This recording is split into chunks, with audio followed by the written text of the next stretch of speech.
Hi everyone, welcome to our first video in our series of building better digital experiences. Today, what we're going to do is we're going to start the series by actually looking at what exactly is a digital experience platform.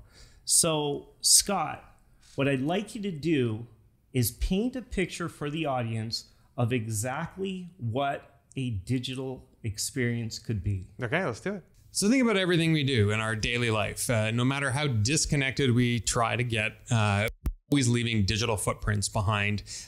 Even if you want to go for a walk in the woods, you've looked up a map on how to get there. You've got the trail map itself on your phone, probably even GPS tracking your progress. You're going to be taking photos and videos along the way and posting those, and even down to the targeted ad that popped up and helped you decide which hotel or restaurant to visit, as part of that outing. These are all little pieces of the digital experience. So Stephen, the sum total of all of those little bits and pieces, all those fingerprints that we leave behind and the engagement that we have in all those different capacities is in sum total a digital experience. Yeah, and a digital experience platform is much different than your traditional platforms that you see in these Gartner reports, Forrester reports.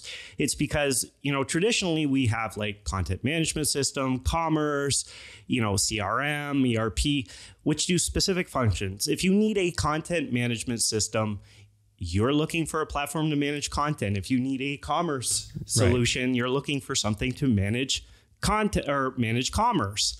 With a digital experience platform, you can't just manage digital experience. You have to define it first. And the technology that we're talking about here allows you to manage sort of the entire experience, the entire journey. We're not just talking about managing the content and the messaging.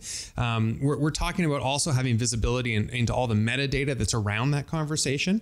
And so there's a few criteria that I like to look for when we're thinking about the actual platform, the digital experience platform that's going to underpin how you're going to move this forward. And so the first one is that, yes, it absolutely has to help you manage the content itself, but also in a very approachable, user-friendly, easy-to-use manner. It has to be easy to use. And you have to have a platform that lets you connect with other systems. There's new technologies and new products coming around all the time. You don't want to be switching gears every 6 months. You want to have a core platform with flexibility that doesn't require a developer's intervention. And then there's going to be a bunch of data in that system. It has to be actionable. It has to be well visualized. It has to be meaningful. And maybe a layer on top of that, I would suggest is actual artificial intelligence. It has to be able to surface some insights in a meaningful, useful way. And I'm not just talking about like a clever graph. I'm talking about real artificial intelligence, looking for trends and surfacing those in the data that you can't necessarily spot too easily. But of course, who cares about all of that if it's too expensive? So it's got to be cost effective as well. Yeah, and then like you've positioned in the white paper. So the specifics in the white paper, which are great.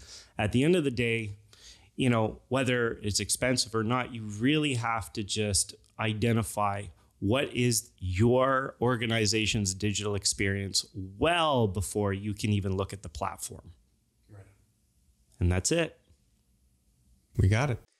Hey everybody, thanks for watching. Listen, we've got a brand new white paper on how to select your DXP. You can grab that by going to flyw.co/DXP. Now, we're also going to be running a workshop on May 3rd at 12 p.m. on how to actually assess your digital experience. So hop on if you have time. And if you're watching on YouTube, hit subscribe. Hit that subscribe and like button. Thank you, everyone. Thanks, everyone.